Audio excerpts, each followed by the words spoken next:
Kayla Harrison, the two-time PFL champion, the two-time Olympic gold medalist, who is preparing for their semi-final bout in the PFL 2022 season in London, England. Kayla, great to sit down and chat. How are things with you today? Everything's good. Thank you. Thanks for having me. I'm excited. But well, anyone who's into MMA is excited when Kayla Harrison is booked to fight. But let's talk about these shows first and foremost in London. Let's start off with a difficult question, Kayla. Why are the PFL organising shows in London, do you think? What is your best destinations? Well, I mean, I think that the UK is just a great gateway to the rest of Europe, right? Like, and I think oh my goodness gracious. Stop it. Sorry. My guard dog over there. I think that the UK is a great gateway to, all right, Dobby, chill out. Little bit of an impromptu pause there, courtesy of Kayla's dog. But as we mentioned, Kayla, talk to me a little bit about why you think the PFL are organising shows in the UK. Yeah, I think for a couple of reasons. I think number one, the UK is a gateway to the rest of Europe. So it's kind of like a river, you know, and it'll flow out. And from there, there's all kinds of places we can go and events we can have. I know they just talked about launching UFC PFL Europe. So that'll be exciting.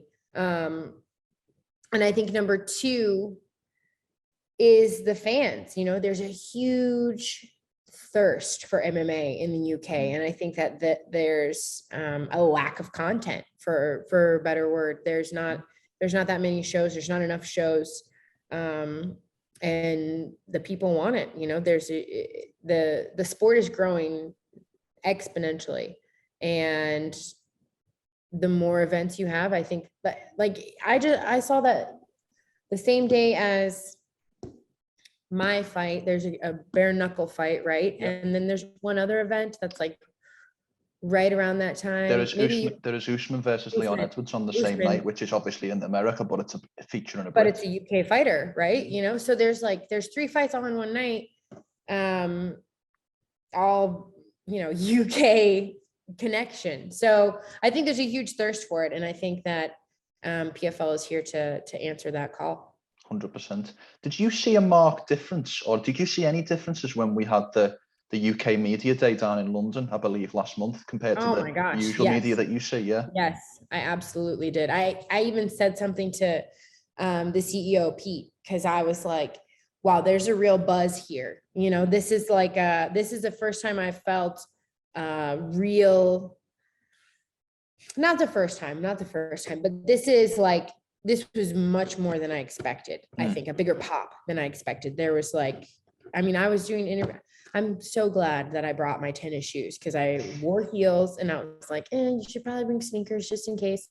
But I was doing interviews from like 9 a.m. until, I don't know, 4 or 5 p.m. that day. And there was a huge buzz. It was awesome. I'm very excited for it. I think it's going to be a fantastic event. I think that I personally love the UK. Like, if I go back and I look at my life and my athletic achievements, winning Olympic gold in London is probably like still the highlight. You know, I think just the way I did it, like growing up wanting to be an Olympian, America never having won a gold medal, everything I overcame to get there, all of the people that I was with at the time, like the Pedros, and my best friend Marty won her bronze medal, and like the atmosphere, you know, it was just really, really special.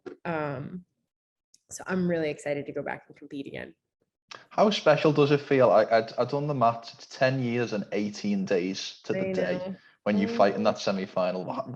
That's okay. It's not exactly 10 years. There's a couple of days here. I mean, you can't get that's like, yeah, no, it's, my life is like this sometimes, you know. It's funny because in 2008, I won my first major international competition. I won the Junior Worlds.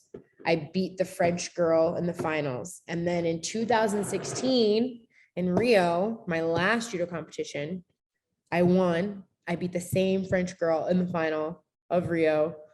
Like, it was just like, my life is kind of poetic sometimes. Like, I look at it and I'm like, oh, there's God just moving in my life, all these cool ways.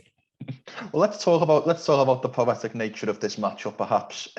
So you've just come off the first round finish over Caitlin Young, and you'll now be facing Martin Ginrova in the semi-finals. What have you made of her kind of PFL 22 season, and her thoughts of her as a potential next opponent?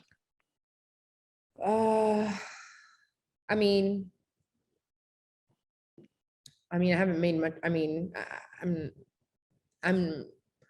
I think it's awesome. She won the Challenger Series. She got a slot in the tournament.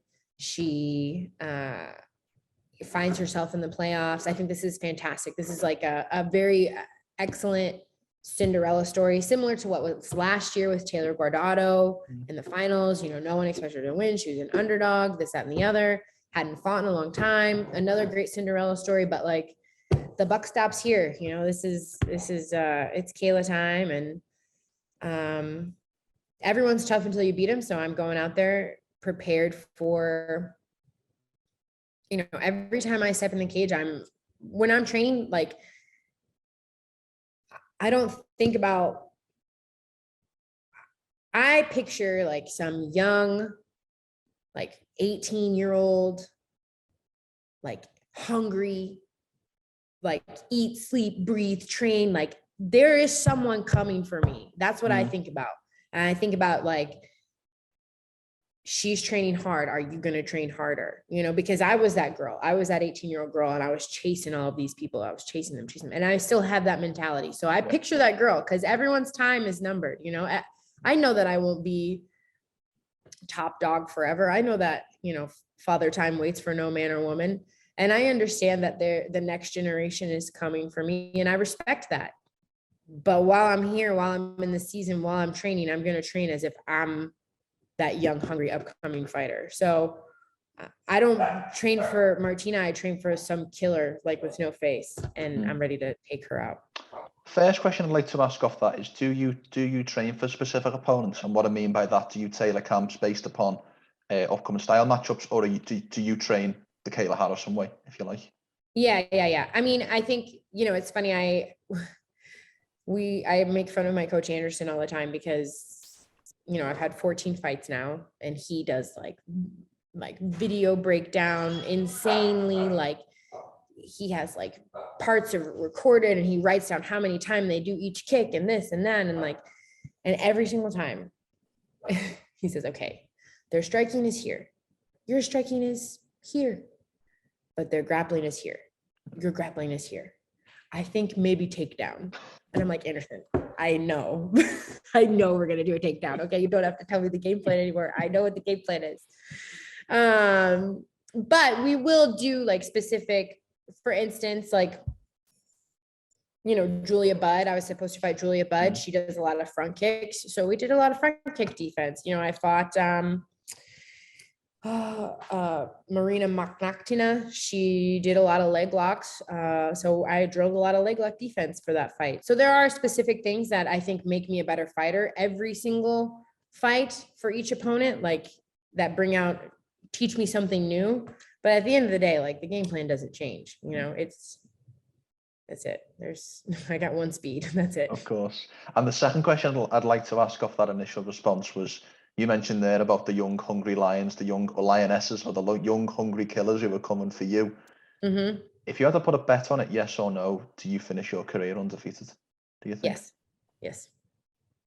And can you speak to a little bit of why? The thing about me is I'm smart. You know, I've learned from experience, and I'm fortunate that I was competing at a very high level before I transitioned to MMA, the highest level, the Olympics. So I've already made all of the mistakes. I've already, like, you know, people talk about, oh, are you going to fall in love with the knockout? If you knock someone out, or you're going to do this, or you're going to do that.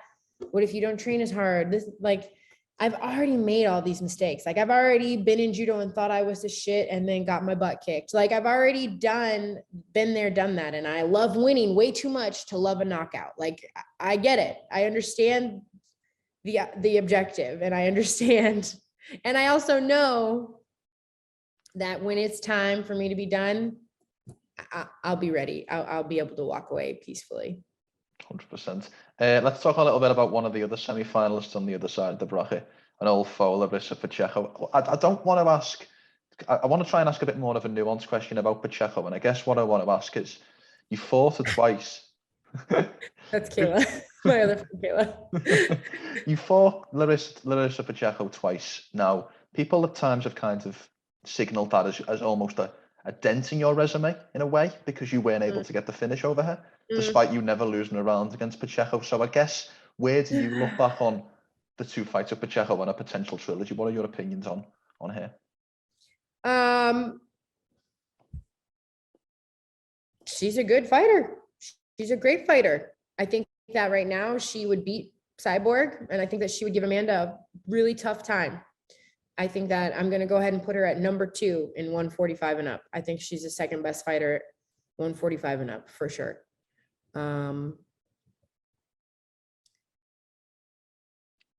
I think, yeah, I mean, she's good. What do you want me to say? She has way more experience than me. She's been doing it for way longer than me. She's tough. She's seasoned. She's got knockout power. All of a sudden, I mean, yeah, you know, she's good. Is the Pacheco thing, is it something that people try and almost discredit how good of a win that is on your part? Because as you mentioned, I mean, I just don't think they know, right? They just don't know. They have no idea. And unless she fought a Cyborg or an Amanda, or she went back to the UFC, they wouldn't understand. Like, she's made a lot of progress. Number one, she's put on a ton of weight and muscle and size. And number two, and she's gotten better. She's gotten more experienced. She's gotten more mature. She's not quite that young as she was when she was in the UFC. So, you know, it's not, they just don't know. And that's okay, because I know, and I'm preparing for her, and I'm ready for her. And the very best version of Larissa Pacheco will still not beat the worst version of Kayla Harrison. You know, it doesn't matter how good of a knockout artist you are. You don't knock anybody out from your back. So I know she likes to talk a little shit and say I'm one-dimensional, and I get it. She wants to sell a fight. She wants to get popular. She wants to build something. And I understand that. And I respect that. You know, you got to provide for your family. You got to do what you're supposed to do. But she knows in her heart, she knows. Okay. We'll leave that one there, and we'll go to another very anticipated female fight. I'm sure you're getting a lot of this at the moment, but Nunes Pena 2. Come on, you've got to give me a prediction. And I know you have a personal relationship with Amanda. Prediction. I don't know. Listen, I'm not training with Amanda anymore, obviously. She's not at the gym, but I truly believe she is the greatest, most talented female fighter currently walking this earth. I think that, you know, maybe, I don't know what happened the first fight. I don't know if it was a bad cut. I don't know if there was mental. I don't know exactly what happened, but I think it was a fluke. And no matter what, maybe she believed her own hype, or not hype, but maybe she got used to easy wins or something. And so she thought she's just going to knock her out. And then, you know, Juliana's tough. You can't take anything away from Juliana. She's a tough girl, tough woman. And I think that maybe when she didn't knock her out right away, she was like, oh shit, you know? So, but Amanda's not, you know, she's not gonna make that same mistake twice. She's going to be prepared for the best version of Juliana. She's going to be prepared for 5 hard rounds. I hope, you know, I don't know how she's been training. I don't know her conditioning. I don't know what's going on. I don't know I'm no longer an insider. So, but I still believe in Amanda, and I still think that she has all of the tools necessary to win. In terms of your gym, how much of a miss is Amanda? I don't want to talk about the personal circumstances. That's not my intention with that question, but she is, you mentioned there, she's the GOAT of your whole gender in terms of the sport. So how much of a miss is her having I mean, for me, greatly, you know, yeah, I mean, there's no way to like sugarcoat that. Obviously, it is a privilege to get to work with the best fighter in the world, and to learn from her, to see her, to watch her, to emulate her was a privilege for me. So of course I miss that. And also she's just a big, like there's not many big girls in MMA. Yeah. It was a luxury, and I definitely miss it for sure. Yeah. Okay. I feel bad that she felt, I know that some interviews, you know, I feel bad that she felt that way, because it was never my intention I just wanted to get better, you know, wanted to get better with her. Yeah, It was good. of course. It was good while it lasted. Of course. I'll leave it there. I want to talk about focus a little bit more on your career, because there is a couple of people who've been able to win the PFL season twice. Yourself, Natan Schulte, Ray Cooper the third come to mind, but no one's ever done it. No one's ever done it three times, specifically three times back to back. So, Kayla, how big of a statement would be winning this series this season for the third time, being the only person in a company's history, in the fastest growing sports league in MMA's history, to win the competition three times? Yeah, I mean, listen, I think that fans of MMA don't understand quite how grueling a season can be. Yeah. You know, we fight 4 times in 5.5, 6 months. There are no champions who do that in any other league. There are not even really any fighters. Never, like, it's very rare that you have a fighter fight that often. And we've seen it over the season. There've been injuries, there've been, you know, weight issues, there've been all kinds. It's a grind, and it is not for the faint of heart. But luckily, I have the biggest heart in the game, and I am prepared to do whatever it takes to three-peat it, and to put another chunk in my legacy and cement another step towards greatness. You know, my mind is right, my body is right, my team is on point. I believe in myself. I'm surrounded by people who believe in me, and my faith is strong. You know, it's just a matter of waking up and doing me. I've asked you this question before, but the PFL season, the end goal is twofold. You not only win the world title, but you win $1 million. So if we were to put it on a percentage base, what percentage of you wants to win the $1 million, and what percentage of you wants to win the world title? I mean, I don't fight for money. I do, obviously I make a lot of money, so I fight for money, but you know, that's just another blessing, I think, in my life. Like, I just talked about this in an interview maybe 10 minutes ago about how, like, it was reported that I made 500,000, but he had another source that said I made double that. I'm making close to $1 million every fight, and and that would make me one of the highest paid fighters in the sport. And how did I feel about that? And I feel blessed. I feel like I bought my freedom, you know. I worked my ass off for that freedom.